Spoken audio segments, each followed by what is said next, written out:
everyone, and welcome to another episode of Taco Matta Tuesday, the show where we eat healthy, delicious tacos and have conversations about life.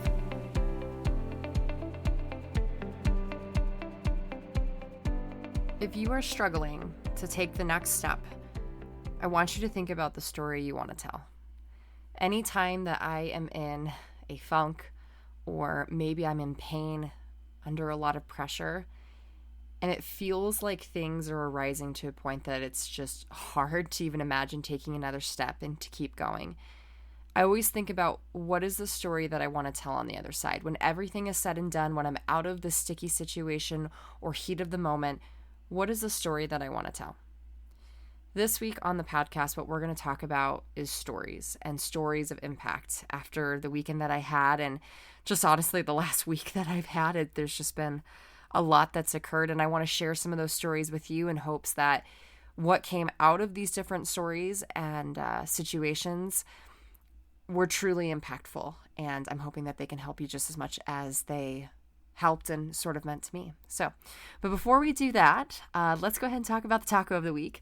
So one of my gal friends from the Colorado Springs area, Miss Erin, I know that you listen, she last week was like, oh my God, I had a total meltdown. My phone died and I lost the recipe for these tacos that she absolutely loved.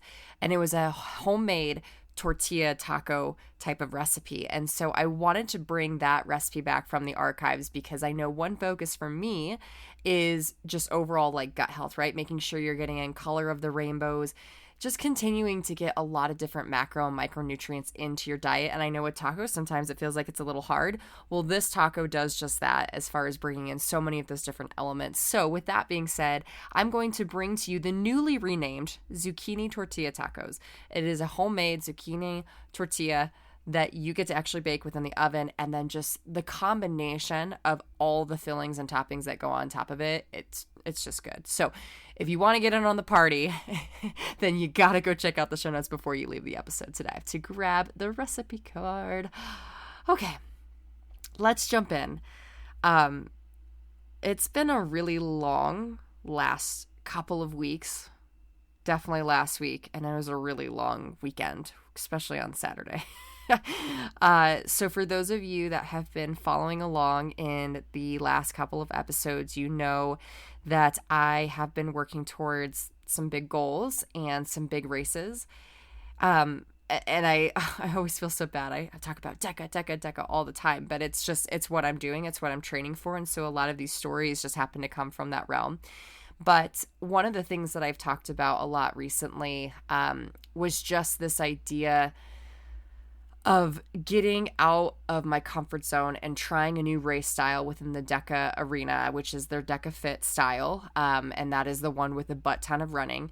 And no longer making excuses or allowing for the fears of me not being the fastest runner keep me out of doing really well and being really proud of the performance that I put up. So I signed up for that race a couple months ago. A couple weeks ago, I decided that, you know what? Why am I racing age group? I want to race elite by the end of the year. I should be racing elite now. And putting myself in that environment where I don't expect to win. I just expect to challenge myself and be pushed amongst the best of the best, right?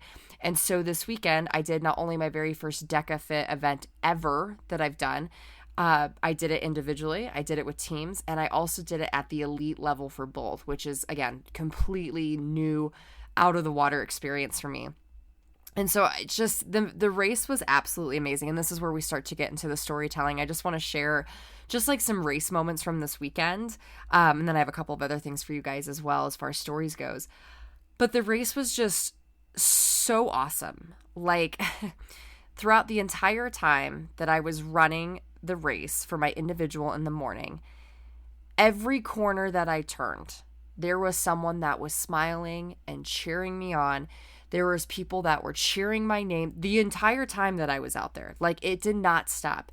It was constant love. It was constant support, and it just meant the entire world to me. And I just remember like just feeling so grateful in that moment of, yes, I'm a little tired at, each run you go on and each station you get out of, right, just gets a little bit more fatiguing. And then there's times where it really starts to hurt. But then there's that person that just like, is cheering your name and is totally there with you in the race, just watching from the outside.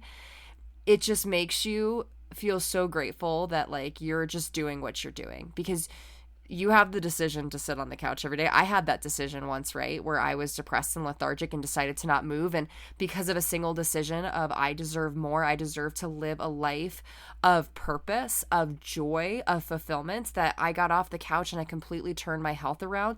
And now here I am running not only in a race that I never, ever would have been able to do a couple years ago, but I'm running it at the highest level that there is within hybrid racing for this specific type of race, right? And it's like, my God, how cool is that? And so that was like the first thing that was just so amazing. But what became even more amazing, I think, throughout the day was just the people that I got the opportunity to judge and to coach through their experiences. There is one person in particular that I'm thinking of, and her name is Amanda, and I don't think she listens to this podcast, but who knows, maybe she will. Amanda, if you ever listen to this, I just give you the biggest of kudos. She ran at the very end of the day within the last wave. She was peer pressured into doing the event, and she just took it one step at a time. Like, we were on the row, or I guess I wasn't on the row. We were cheering her on as she was on the row erg. And she was just like, gosh, I'm so excited for the strong in a couple of months where there's no running. I was like, sister, I get ya. I feel ya. So we were just like cracking jokes the entire time. But all of that to say, she was completely out of her comfort zone. And this whole running thing and then trying to put together some really tough stations, like, it was challenging her in a way physically, mentally, and emotionally that she has never really been in before. And I could tell she was being pushed to her limits. And so by the end, like, she was not able to run anymore. She had to walk every single lap. And at the very end, when we were doing the burpees, like, she had to do like 3 and then pause for a minute, and then 3 and pause for a minute. And there's 20 of them, right? And so it just was such an uphill battle for her. But at the end of the day, she finished. And when she finished, the most magical things were happening around her. In the burpee section, she had an entire crew of people videoing and cheering her on. She had coaches next to her that were doing the burpees with her. We were walking her through breathing methods. One of the directors of DECA was there, and he was holding up her medal at the finish line, cheering her name. And even before that, the final laps that she walked before going into the burpees, the director and one of the other race event coordinators was walking around the laps with her, and they were just talking and pumping her up, right? And just meeting her exactly where she was at in this moment to get her to cross the finish line.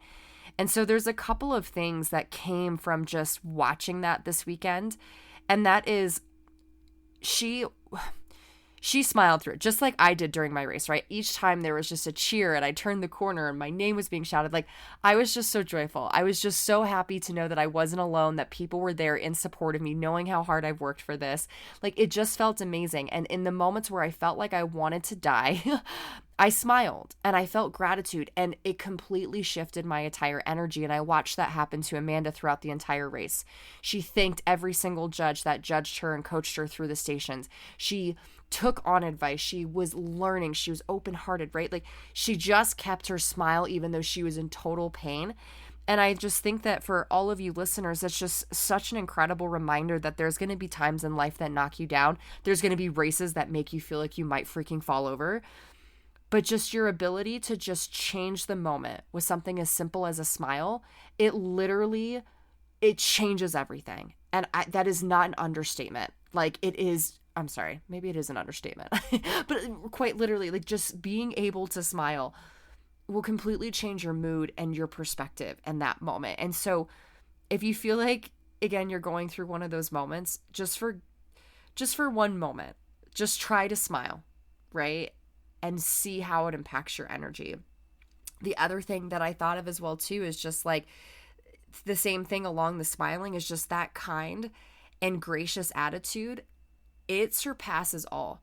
When you are operating out of kindness and out of graciousness, just that gratitude feeling, there is nothing that can stop you. There is nothing mentally that can stop you. Your brain can only focus on one thing at a time. And if you are focusing on that, walking through this in the kindest heart that you have, walking through this in the most gracious and grateful heart that you have, it is really hard to lean into those thoughts of, oh my gosh, I'm tired. I want to throw in the towel. I want to quit. What am I doing here? Right? So just remembering that too, in addition to the smile, if you're struggling right now mentally to just not be on that negative track, put yourself on that track of like, where can I find gratitude in this moment? What are the things that are going to bring me back to that ground level and keep me going? And the other thing, there's so many things that came from this, you guys. It was just so incredible this entire weekend. But when I saw, her walking the track, guys, she was on this course for over an hour. And this is a long race. And she was just at her wit's end, but she just kept taking one step after another. And what she did so beautifully is she met herself exactly where she was at. She wasn't thinking about, oh God, I wish I was there. Or, oh gosh, but I'm sure that those thoughts were probably happening at some point, but you could just tell that she was just like, I'm going to zone in on the step that I'm at right now. And I'm going to meet myself where I'm at right now. I'm really excited for October to come and for me to do this, and that, where I can, hopefully get better, hopefully see progressions. Excuse me. Sorry, I'm yawning. I'm a little tired after this weekend. But it was just so magical to just be like, hey, yes, this is technically people are supposed to be running this lap, but I'm going to meet myself where I'm at, and I'm going to walk it. And so in whatever situations that you find yourself navigating through right now, good, bad, the ugly, how can you meet yourself exactly where you're at? How can you turn off the comparison that you're making to yourself from a previous season of life, or maybe to a future season of life, right? Of where it is that you want to be, to other people around you that are living the dream, that are living out the goals that you one day hope to accomplish.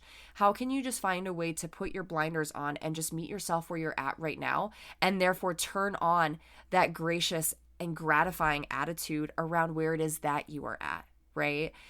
I just think that these are all such really, really important reminders.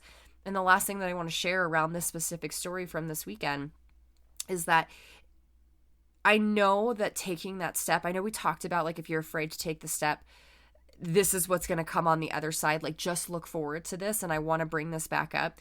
But I know when you take that step, it might feel like you're alone. And that's part of the reason why you're afraid to take the step. But after what I saw this weekend is, even though she was peer pressured into this by people that didn't even do the race, just they were like, you need to go and do this. And she did this, right? Is that even though maybe your first step feels like you're alone, I can promise you your second and your third step, you're not alone. The amount of people that rallied around her to help her cross the finish line was insane. And so for those of you that are waiting on the other side, trying to take your first step or just trying to dip your toe into the water, please know that by putting yourself in the right situations where you are choosing to step into fear, where you are choosing to challenge yourself, there is so much waiting for you on the other side in terms of support, love, and relationships.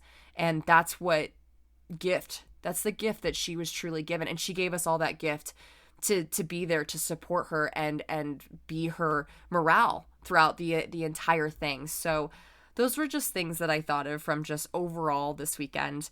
There's two stories that I also want to share with you as well too. And this was after everything was said and done, and I was putting up, just my updates as far as how things went for the day, because people were really curious, because I was, busy racing all day. I had two races where did the individual elite in the morning, and then I did the teams elite in the afternoon, and it was a lot, right? And I was judging everywhere in between. So I was finally starting to post my podium picture from the elite race. I took third place, and I posted the podium photo from when Josh and I did the teams race, and we took first place in elite teams. And just sweet little Nick. I just adore you, and I'm so happy that you listen to this podcast. But she reached out to me specifically, and she was just like, I'm crying happy tears right now, knowing everything that you've gone through, and that here you are with the biggest smile on your face, just basking in all of these triumphs. Yes, there's just been countless, but here is yet another thing that you did to go against the grain, to go against the fears in your head, and you're just such an inspiration to all of us that are truly like just maybe a couple of steps or a couple of miles down the road behind you, but we're just looking forward to this light that you've given us, this hope that you've given us, and just we're moving because of that, right? And that just that stuff impacts me so much, right? Is when I see people that have watched my story, they've watched my journey and my progression over the last 4 years into, depressed, lethargic, overweight, unhappy with my life, on the couch, stuck forever, what felt like forever, there, to now I'm this insanely amazing athlete doing things I never thought that I could do. And so one thing that I really thought of was that if you are struggling to do it for yourself, and I kind of mentioned this at the very beginning of the podcast, but a different spin. If you are struggling to show up today in whatever capacity that looks like for you, for yourself, I want you to show up for the girl on the sideline that's praying that you show up. That will always be one of my guiding principles, because there are going to be days where you're too tired, where you're just like excuses out the wazoo, where it doesn't feel good. But then you think about the people on the sidelines that are praying that you continue to be a light for them, right? And this isn't about like doing everything for everyone else, but there is power in being able to say, you know what, maybe I don't have the strength to show up for me today, but if that means that I get to give one more person hope that's watching, I can do it for that. Even if it isn't at the total 100% that you normally can give, I'm going to give 100% of the 5% that I have in the tank. And I'm going to give it for the person that's praying that I continue to walk on this path that I've been walking, so that they find their strength and their courage to do it too. I think that that's such an impactful thing that can get you out of this somewhat selfish and this somewhat internal mindset of like, woe is me and this hurts. And I get it. Trust me, I get it. I am tired. I have been sore. I am ready to go into a very large coma, especially after I get back from Connecticut doing the Deca Strong weekend out there. Like, I will be ready for a very nice long break of not racing. But what keeps me going is the messages like Nick, right? Is like just thinking about just even showing up when I know that I'm capable of showing up, but there's just those excuses. It's those feelings of failure, the feelings of not just totally wanting to do it.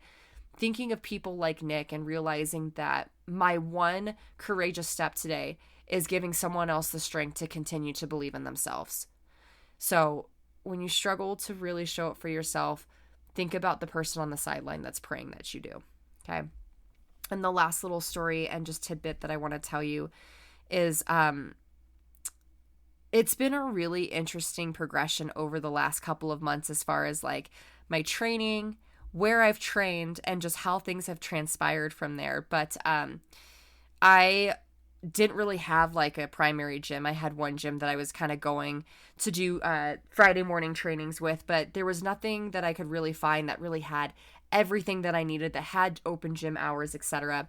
Well, lo and behold, there's this wonderful place called Sears Fitness up in Dacono, Colorado, and they happen to have everything that I need for DECA on top of open gym hours, so it was pretty magical. But they ended up hosting a DECA Strong in February, and they were doing a 7-day free trial, and I was like, I'm going to go up, I'm going to see the facility, I'm going to kind of get some visualization tools in there, just get comfortable in that space, and then I'm going to do the DECA Strong. So I took on the free trial. I got to meet some of the team, some of the members there.